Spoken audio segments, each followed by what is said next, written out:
Herru, ég með eitt liðið hérna líka. Ok, já. Til að kynnast þér aðeins betur. Já. Og þetta í boðið hans Jóa í Waterclouds. Þú mátt bara taka þessi hérna. Þetta shampoo og hárnæring fyrir þig. Vistu, ég veit ekki hvort ég sem forsetaframbjóðandi má þykja þetta. Ekki? Nei, ok. Ég held að það sé ekki viðurkvæmilegt, ég held að megi ekki. Ok.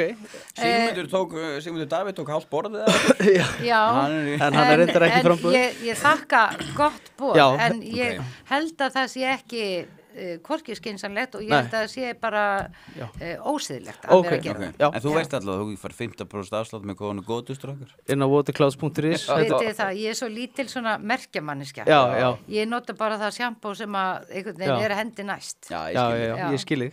En bara takk fyrir góða ábendingu. Minnsta mál. Ef þú vilt horfa allan þáttinn, farðu inn á broadcast.is. Það er áskrift.